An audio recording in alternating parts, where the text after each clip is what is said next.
Mabuhay! Good day to all! I am your tutor Madge.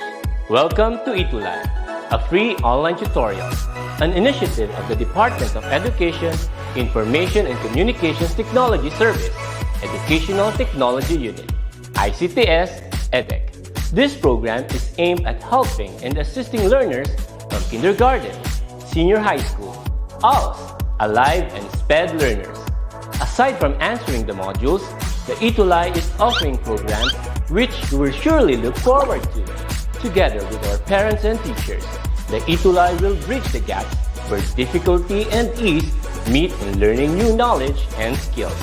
So, let us prepare our modules, pen and paper. Ready your mind to see and hear worthwhile and interesting lessons.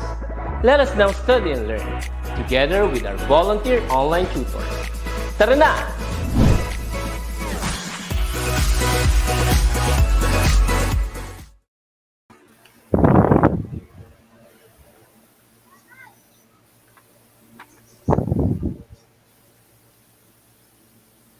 Good afternoon, The Tutor youth War. of today are readers of nations tomorrow. In our hands lie the victory and how far the leap will be towards to a more advanced and civilized society. This belief is one of the fundamental principles underlying journalistic endeavors. This we can say that journalism is an act of faith in the future. Hello once again, fantastic learners. This is Tutor War. And I am Tutor Zen. We are your teacher journalists and your tutor tandem. And this is Campus Journalism for Beginners. Hello, good afternoon, Tutor War. How are you this afternoon? Ayan, good afternoon, tutors, and I'm doing fine. Medyo bangag lang, medyo busy because we will be having our face-to-face awarding ceremony for our division's journalism program. So it has been years since we have met each other, but hopefully tomorrow will be a great day because it would serve or it would give us a more futuristic approach on this activity. How about you, Tudor Zen? How are you for today? All right. Yes, Tutor War. I actually love what you just said a while ago, no? That your school will be conducting a culmination activity, right? Or awarding ceremony for the campus journalism. I actually look forward, Tutor War, that we would also have the same in our school as well as in our this district. And with this afternoon also, Tutor War, yes, I am doing great. So far, so good. I have taken a rest earlier, so that's why I'm energized as of this moment. Now, what about our dear journtastic learners, Tutor War? Kumustahin naman natin sila, Tutor War? All right. Yes, we would love to hear you guys, our fantastic leaders in our chat box. Please say how are you today. So let's say good afternoon. Good afternoon to Riza May Orbon watching from Ocampo National High School. And so as with Dan Ryan Banascot, good afternoon, Dan Brian. Okay, we also have Carlo Miguel Malonzo. Good afternoon. Kathrina Ladica Buke. Robbie Bejeras from Ocampo National High School. Enrico Dalupan. Hello, Enrico. Do not worry, Enrico, because Tutor Nova is still with us and she's working in our as a backup. Parang siya yung naka-assign for our broadcasting session. As well as John Jasper Borges. Good afternoon. Ang dami nila ngayon, Tutor War, right? Yes, definitely. And according to Enrico Dalupan, we are all fine. Good to know, Enrico, that you are fine. According to Renz Galanta, good afternoon. From watching from Alislaga National High School, then Ryan Balascot. And I'm back in my phone according to Enrico. Medyo naglag po siguro to si Enrico. Ayan, good to know. And from Bogo Senior High School, we have Dena Mm. Varniz Pogado. Ayan, good afternoon. Mhm. Ayan, good afternoon sa inyong lahat again, Journtastic learners. And with that, also, let me have this privilege now to introduce again to our tutor tandem for this subject. We have Tutor Warlene from STO Caloocan, and we have yours truly, Tutor Zen from STO Agusan del Sur, as well as Tutor Joseph from STO Manila. And just just for everyone to be updated, no, Chatter Josa is the one who is helping us with the preparation of our PowerPoint presentation for this afternoon session. Ayan. So for the meantime, you will be with Chatter Warlene and me in this session. All right. So to our dear Journtastic learners, here is our episode guide for this subject. And as we all know, we are already on the fourth week of our in this quarter. And we are already on a topic on the campus journalism and its functions. Ayan, from ano, Tutor War, no, from larger concept like journalism Yeah. down to campus journalism. Ayan. So we have again campus journalism and its functions. But before that one, Tutor War, let us first know what are the goals that we need to achieve after this session. So what are expected from us, our dear journalistic learners? The first one is to review the previously discussed concepts. The second one is we will be defining campus journalism and its functions. And the last one is we will also know who are the staff of the school paper. And Tutor War, what about this one? Yeah. What can we see in the screen? We can see now on the screen are the collections of your work last week. And we are so overwhelmed. We are really happy that our Journtastic learners are really into the pledge of practicing the freedom of expression. And with that, we would like to commend everybody for a good job. And for that, you'll give yourself five claps. One, two, three, four, five. And thank you for your participation. So for this session po, we'll be expecting more of your work, no, Teacher Zen. And of course, in Hmm. regards with this one, we'll be having Teacher Zen will be announcing something special for our Journtastic learners today. Teacher Zen. Ayan, parang ano 'no, very special talaga Tutor War 'no. Yes, Yeah. yes, as what we have promised to you, our dear Journtastic learners, we will be selecting again the student journalist of the week out from these outputs that you had submitted from our previous session. And take note, our dear learners, how your outputs are all commendable, but still, it's like a contest that we need to select one, the cream of the crop. And let us congratulate all together the student journalist of the week. It's no other than Alman Eloise Marie P. Congratulations, Eloise. You did an excellent job. Okay, you stand out among the rest. All right. Congratulations once again. And Congratulations. yes. All right. So to our dear journalistic learners, you can also get the chance to be announced or to be declared as student journalist of the week as you participate in our journalistic tasks of the week. Now let's have a review on what we discussed last time. So in our previous session, we talked about the press freedom and its limitation, in which we have highlighted what are those privileges that a student journalist can get in campus journalism. And with that, also, we've discussed about the RA 7079, or also known as the Campus Journalism Act of 1991, in which the promulgations protect the rights or the freedom of expression of our dear student journalists. And with that also is the other side of the coin, and it's on the limitation. And what are these limitations of a campus journalist, Tutor War?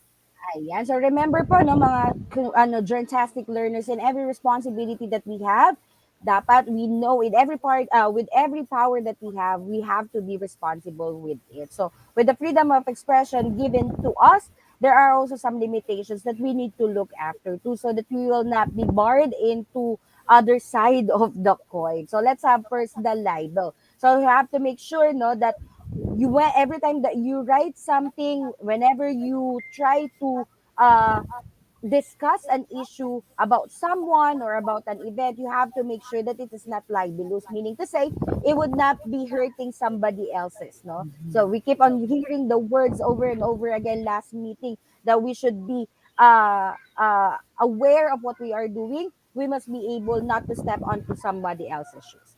Another limitation is the anti-obscenity law, meaning to say distributing or sending or trying to sell somebody else's private photos, nudity, obscenity is really against the law. Another one is the Mhm. invasion of the Privacy Act law. You have to ensure that everything that be spread into public must be permitted first, no, especially nowadays that a lot of people are really getting into other people's identity. So in order for us to protect this one, of course you have to ask permission first to the person involved, and where you will be using it, when will be using it, and what's the purpose of it. And of course, the national security law, make sure that everything that we write, everything that we post in our social media would not threaten our sovereignty. Make sure that it Mhm. will protect not only you, but also the government and of the people. And definitely the copyright law, which is a very, very, very rampant word, no, during the online setup, during our online session. Do not claim somebody else's work as if it is yours. Okay, Mhm. so this is the copyright law. Make sure that once you have gotten information from somebody else's, it must be properly recognized so that we will Mhm. not be bound, diba po, teachers, ano, with this law, with this problem, no, mahirap po talaga of Mhm. pretending to be somebody else's. Okay, so Mhm. thank you with that. Moving forward. Yes, thank you for that also, Tutor War. And this time, our dear learners, now I hope that you would remember the concepts na diniscuss last session that you can also use in your institution or in your schools. Now, let's have the first activity for this afternoon session, and it's called the photo math. Now, I'm not sure, or I'm sure that some of our learners are already familiar with this game. Some of it are not, but let me give to you the directions of this game. Now, for the photo math activity, we will be presenting to you in the screen a set of pictures again.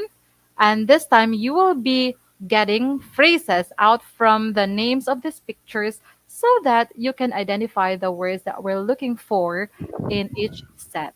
Ayan. So these words are related to the concepts that we will be discussing in this session. Now, ready na ba ang ating mga dear joint asset learners?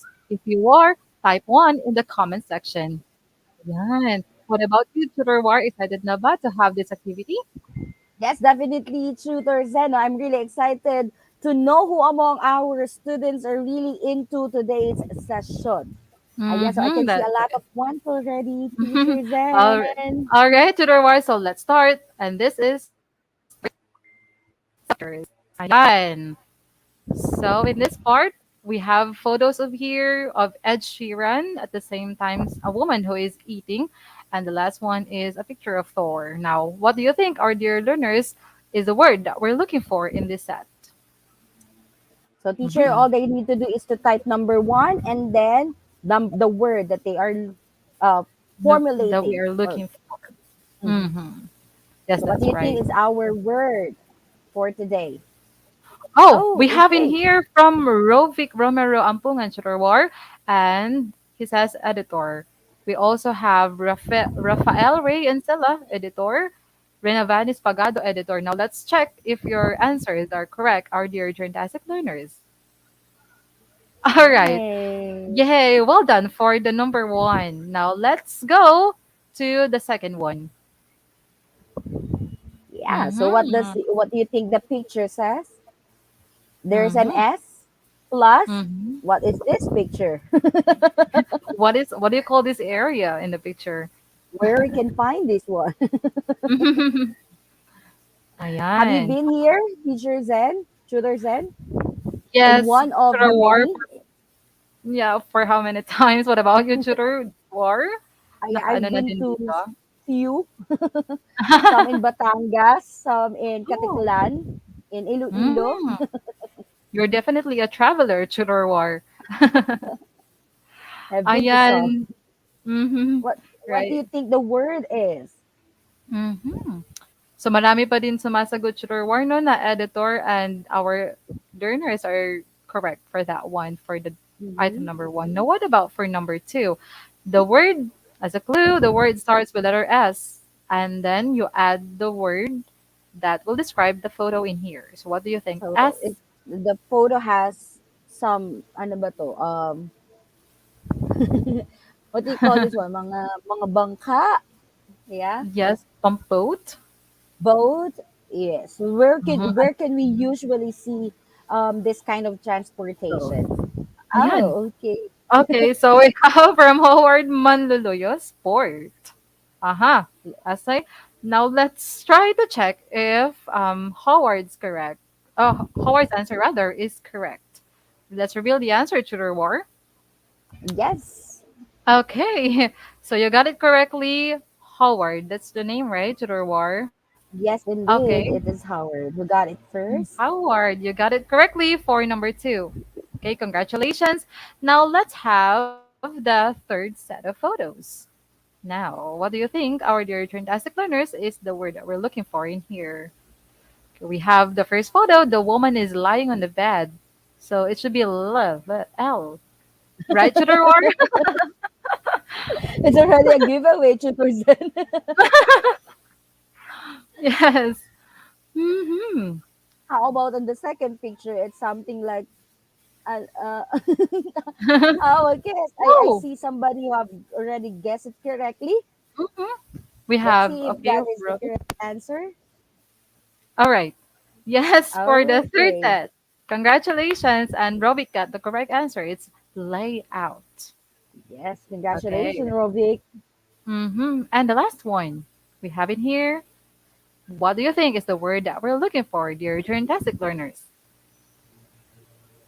I Parang know this one. nagugutom bigla. Yeah, Wait, the should I first picture talaga is something that we really need nowadays, no? Because it's really hot now in the Philippines. what? Summer probably officially started. Do you think, Mm-mm. Tutor Zen? Mm-mm. Yes po, or war. The same time, yes, need talaga natin siya to store food also para maiwasan din natin yung madaling ma-spoil yung mga food natin. But yeah, Tudor War, I can see in here a lot of answers from our fantastic learners. So, in case most of you in here said reporter. Now, let's try to check if reporter is the correct answer for this. Ayan. So, again, you did it correctly or you got it correctly. Congratulations. And okay, some of you or most of you got the perfect score for this activity, photo math. Congratulations, everyone. And this time, let's go to the main topic of this afternoon, the discussion of this session. Okay, so Chudorwar, what do we have in here? So for today, we shall be working with the campus journalism and of course its function, and together with it, it's the staff member. So let's have first the definition of campus journalism. So according to this definition, it is an activity by an educational institution in collecting, writing, and editing news stories for newspaper, magazines, television, or radio and published within the institution only. So basically, our campus journalism, no, help us our campus journalists to empower someone to be informed. Okay, so the campus Mhm, journalism itself, no, aims everyone, it aims to help everyone to be knowledgeable, to be mhm, able to decipher information, which is good, which is not. And of course, we have to be responsible. And at the end of the day, campus journalism also aims to help our readers, our campus journalists, to decide which is the best choice for themselves, for their family, for their society, and of course, for the community they are in. At the same time, campus journalism also hone their journalistic skills. Ayan. Would you like to mhm. add more, Chutersen? Yes, Shooter War. And regarding also the campus or the definition provided in here for campus journalism, no, this activity involves using different media such as the newspapers, whether it would be online or whether it is printed.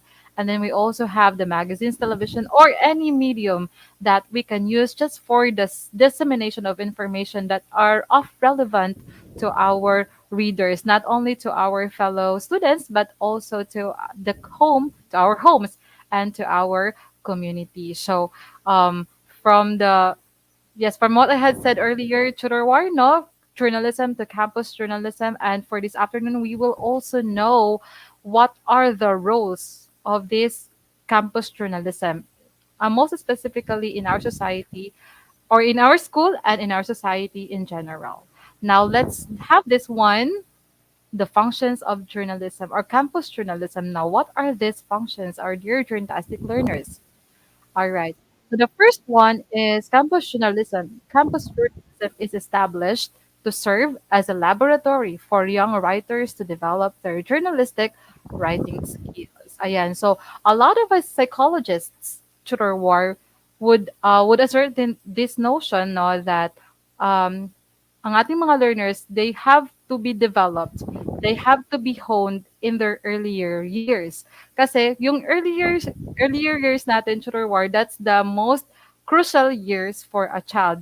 Dito makikita natin or dito natin pwedeng mahasa yung mga potential na nakikita natin sa ating mga bata. Most especially in writing.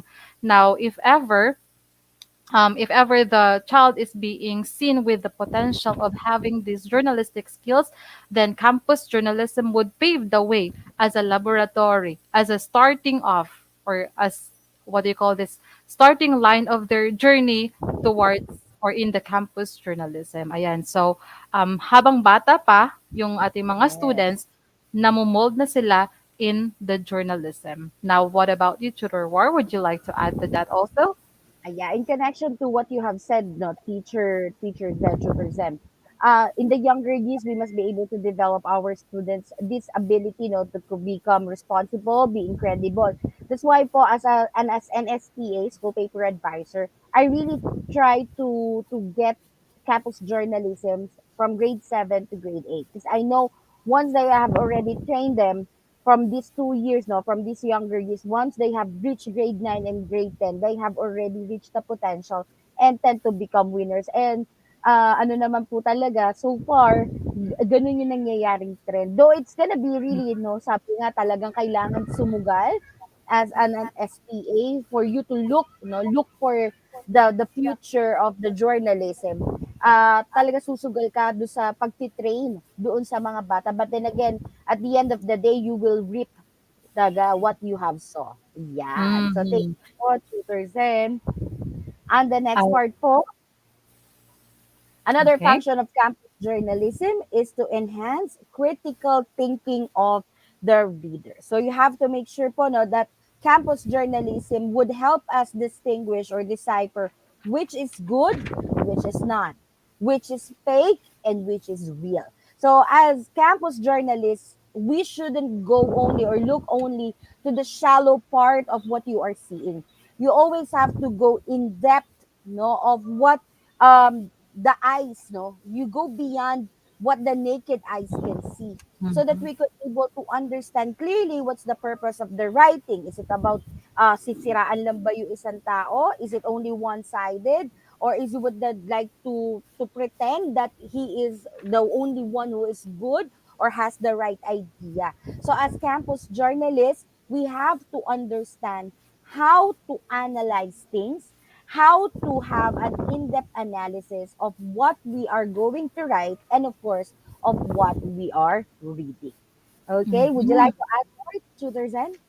Yes, Shooter War. And with that being said, no, the analysis of the children or analysis of the learners, no, hatid niyan sa atin ng campus journalism. Like, campus journalism would provide us several activities that would help them hone their higher order thinking skills.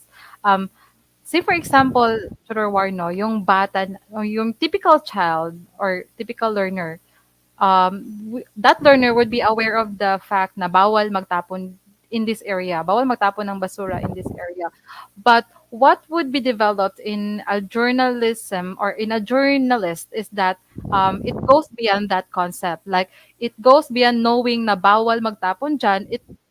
Na bawal magtapon diyan, it would involve understanding kung ano yung impact ng pagtatapon ng basura diyan. So, with that kind of learner, no, with that kind of learner, yan yung made-develop ng campus journalism activities. Ayan. So, that's the second function of campus journalism. That is why campus journalism is really necessary for our learners to have or to engage with. And the next function is we have to strengthen the values of discipline, cooperation, accuracy, tactfulness, responsibility, and leadership among student writers. If you can still recall, our dear Fantastic learners, in our previous session, one of the things that would be developed in campus journalism or in the student journalist is the not only the critical thinking skills but also these ethical values. So sa campus journalism, made-develop yung disiplina ng bata, no? Yung practice, yung training na binibigay ng mga school paper advisors sa mga bata, naho-hone yung disiplina nila in themselves, as well as having or being able to cooperate, to work with the other student writer. Kasi yung pag sinasabi natin school paper kasi it's something like a collaborative work. It does not or it will not be produced if there is only one who would work for the school paper. It's a work of everybody. It's a work of the school staff members or school staff or school paper staff, no? Kaya it would really be impossible na ma-publish talaga siya alone by someone. And also we have this tactfulness. Ayan, so um, kalimitan or marami sa atin tutor war or most of us actually say would say a lot of words. It depends on the ideas, no, kung ano yung pumapasok sa mind natin. Yes. We tend to say it without really thinking kung yung Thinking. words na yun is nakakasakit pa siya to our fellows. Now, with journalism or with campus journalism, we will be able to know when to say those words and when not to say those words para naman ma-maintain natin yung harmonious relationship natin with our fellows. And with that also, Tutor War. Ayan. So, in connection to what you have said, Tutor Zeno, the campus journalist also has the responsibility to create harmonious relationship, not only with his or her co-campus journalists, but also with the people, with all the people in the community or into the school that they are in. So, as campus journalists, we have this responsibility that we have to inculcate to our schoolmates. That's how you call it, no? So we have to ensure that, of course, no, people would not listen to us or would not believe us if we ourselves, no, do not believe on to ourselves, no. If hindi natin siya pinapractice, nobody will believe on us. Ayan. So Mm-hmm. thank you po, Teacher Zen. Moving forward, Mm-hmm. And the ayan. fourth So one. yes, and the campus journalism also serves as a bridge which foster cooperation among the school, the home, and the community. I remember a proverb, an African proverb once said, no, it takes a village to raise a child. So meaning to say, no, everybody um has the ability or has the responsibility to hone or to be part of the learning journey of our students. Mm-hmm. Okay, so you have to ensure po, no, that this learning journey or this community po, no, that this campus journalism would also bridge talaga from the term itself, bridge.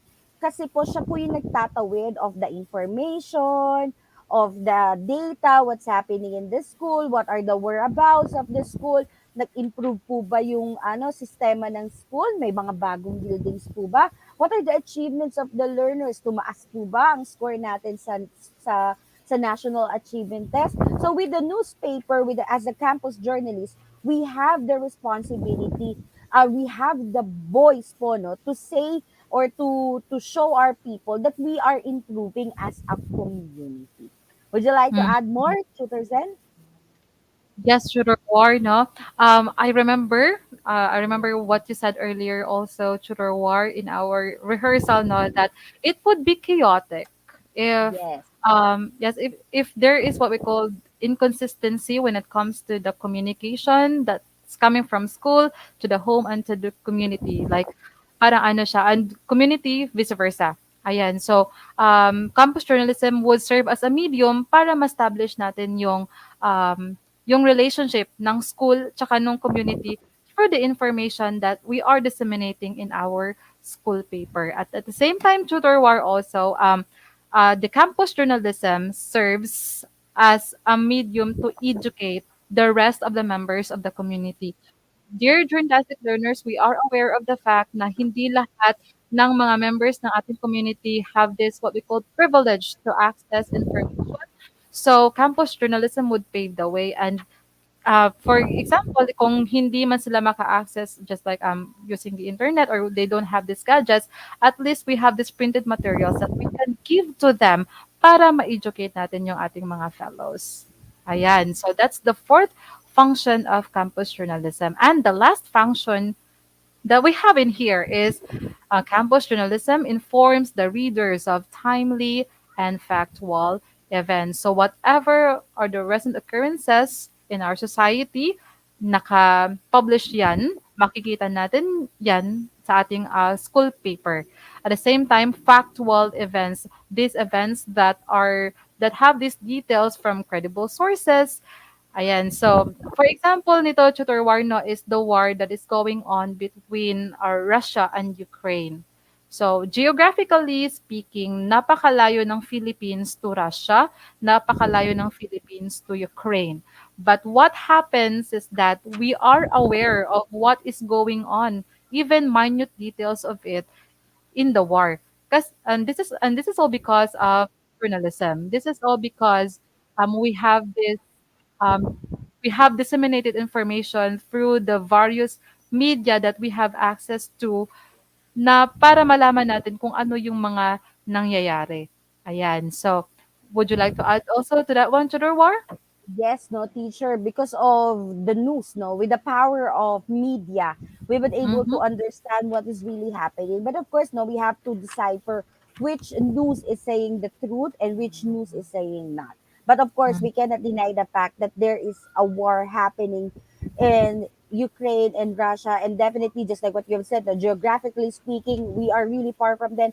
But definitely, we felt the effect of it. That's like last Mm-hmm. night, no, ang husband ko nagkarga na ng gasolina sa aming sasakyan, but then again parang gumanon lang yung metro. Sabi ko, 1,000 yung pinaload mo pero parang gumanon lang siya. So talagang uh, sobra ang effect neto sa atin. So as campus journalists, no, we have the responsibility to know and decipher, and we have to search talaga. We need to have a well-searched data so that it could inform and disseminate information to our readers accordingly, properly, comprehensively, and responsibly. Ay, yeah. So thank you po, mm-hmm. Tutor Zen. And thank you also, War. And with that, also, we are done with the functions of campus journalism. Now, let us try to know kung ano nga ba or sino-sino nga ba ang bumubuo ng school paper staff. Ayan. So, by the way, dear Fantastic learners, no, if we are organizing our school paper staff, we must make note that it depends sa context ng ating school. For example, if ang school natin has been offering special program in journalism already, then it would be easier to assign or designate students in these positions or in certain positions. But if the school has not yet offered that kind of program in the school, then there will be seminar workshops or trainings that will be conducted for the learners who have seen with this potential. Ayan. So, sino-sino nga ba yung school paper staff? Let's start first with the leader. Okay, and that's the editor-in-chief. Ano nga ba ang ginagawa ni editor-in-chief? The first one, siya ang nagsusupervise ng editorial staff. Lahat ng members ng school publication care of din or assisted ni editor-in-chief. At the same time, editor-in-chief is the one who writes the editorials of the campus paper. Ayan. So at the same time as well, we have the edits, all articles before submission to school paper advisor. Lahat ng those articles na ginagawa ng other members, they would be submitted to the editor-in-chief before the school paper advisor. The next one is he is the one or he or she is the one who supervises the page designing, acts as liaison between the editorial staff and advisor, as well as the one who facilitates and calls for staff meetings. So that are the roles of editor-in-chief. What about the second position that we have in here, Tutor War? Ayan. So aside from the editor-in-chief, we have the associate editor. So he or she is the one assisting the editor-in-chief in editing the articles, writes the editorials when requested, just like with me po, no, Tutor Zeno. I really ask my associate editor to write, not only with the editor-in-chief po, but also I really would want to hear from my associate editor, and prepares assignment of section editors in consultation with the editor-in-chief, and of course assist in the preparation of the page design. The next I position po, Tutor Zen. Yes po, Tutor War, and it's the managing editor. So what are the tasks of this position? The managing editor is responsible for bringing the articles and dummy to the printing press for the typesetting, especially if you the content of your school paper is already ready for printing. And the next one is checks articles for typographical errors aside from the copy reader or the copy editor. The next assists the editor in chief in page designing. And the last one is proofread galley proofs before the final approval of the advisor for printing. Ayan. So the next one, to the war we have. Yan. So si managing editor, balikan ko lang siya yung laging galit. Mm, kasi Kasi, nag-ano ha, oo, tama, lagi they yang galit. So, sorry sa ating mga managing editors, pero talagang totoo yun, no? Let's now go now to Zen to our section editors. We have now our news editor. So he or she is the one assigned in assigning reporters to cover events for publication, writes a news article, and edits all news articles before submitting to the editor in chief. Of course, when we talk about news, no, these are the current events, no. What are the interests of the people? What's happening? What's in and what's not in the premises of our school, in our community, and of course, and of our country. Moving forward, Tudor Sen. Yes, true. We're talking about people's interest. Now, here's another position na responsible for managing the feature articles, which focuses on the human interest. Now, we have in here the feature or the literary editor, and this one he or she gives out assignments to feature writers. The same time, writes a regular feature article or column. Nagsusulat din siya aside from giving assignments. And the last one is edits all feature articles for submitting to editor-in-chief. So lahat ng articles, as what you can observe in here, dear fantastic learners, dumadaan talaga siya sa ating editor-in-chief. And what's the next position that we have in here, Tutor War? Okay, the next section editor is our sports editor. So he or she is the one responsible in giving out assignments to our sports writer. So it would be not only sa news sports writing, no, pati editorial, feature writing. So they could also work with regular sports article or column. And they also edit sports article before submitting to the editor in chief. So in the sports, as the sports editor po, he or she is responsible po for no giving or focusing or ano para mag ano ba to responsible po of what will be the focus of the page, sports page, no, whether it will be about the person, the athlete, or the sports. So moving Okay. forward to the second. Yes, tutor war, and there we have the layout artist. And what is the role of the layout artist? It is to help the page designing of the school paper, prepares the editorial cartoons, and lastly draws illustrations for feature and other non-news articles. So lahat ng graphics or drawings na makikita sa ating school paper is responsibility of the layout artist. And the next position, tutor war. Ayan, the next position is the photojournalist. Ayan. So just like with the song entitled ano no, Vincent, a picture paints a thousand words. So a journalist is responsible to take photos of the every events in the publication, prepares pictorial articles of the school paper, write captions of pictures utilized by the paper. Of course, it is very important that some pictures needed to be captioned so that they would understand, so that the readers would be able to understand what is the underlying message of the news article or of the news photo. And of course, labels or properly identifies all pictures made available for the publications. Moving forward, Tudor Zen.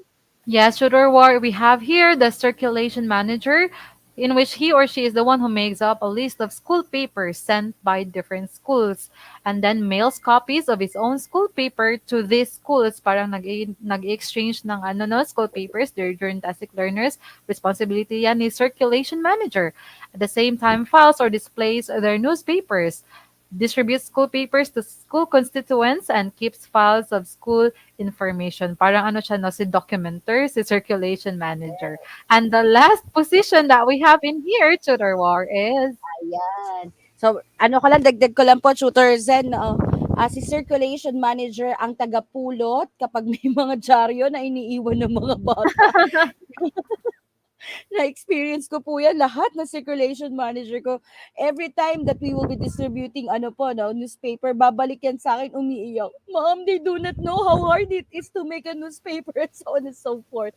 So sabi ko, you just have to, ano lang, no, let them understand the importance of newspaper. Ayan. So thank you po, Tutor Zen. And then of course, the last one is the copy editor. He or she is the one responsible in checking the facts, grammatical errors, usage of the punctuation marks, organization, and other errors of every article. It also the one responsible improving the articles by writing effective leads. So the leads are the first paragraph in our news articles, in our editorial articles, in our feature articles that basically covers up what the article is all about.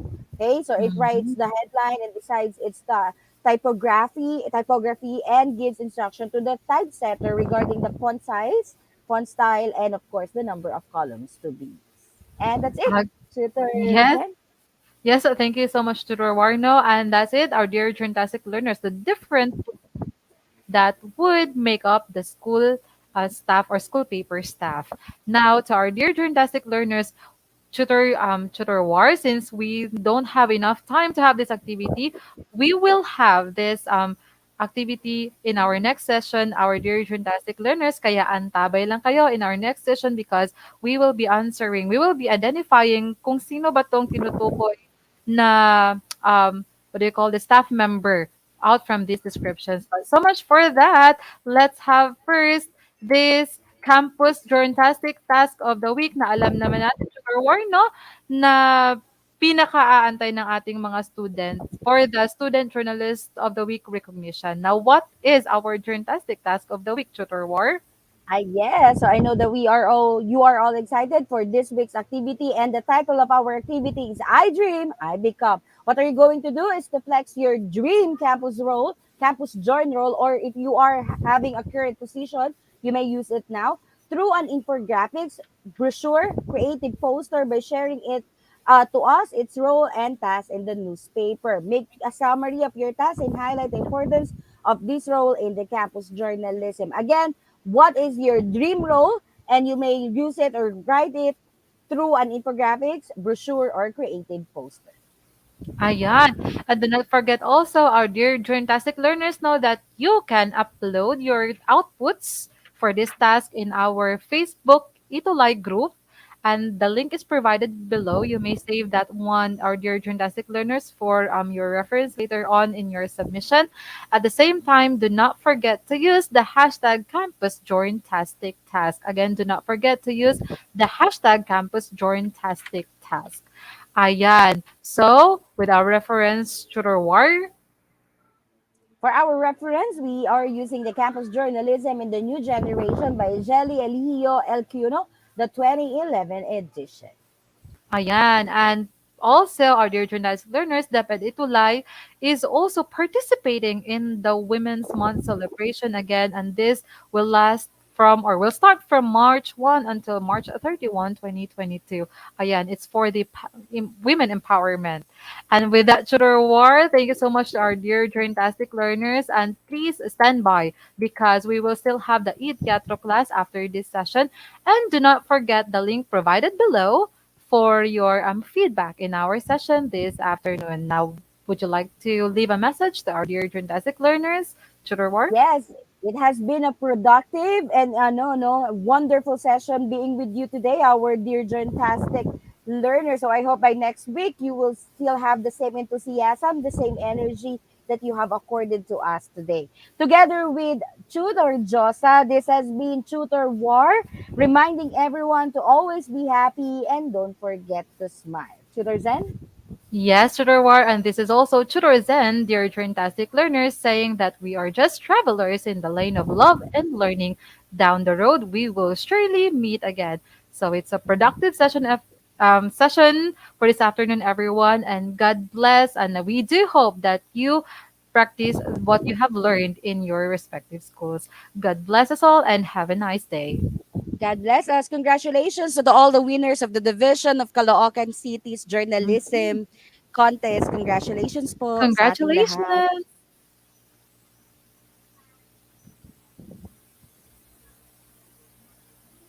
God bless. God bless. Ang husay naman! Natapos mo ang iyong tutorial session kasama ang iyong mahusay na ETUlay tutor. May bago ka bang natutuhan? I-share na yan gamit ang hashtag #ETUlayLevelUp. Huwag aalis ha, dahil may susunod pang programa na pwede mo ring panoorin at salihan. Dahil naghihintay na ang iyong mga tutors.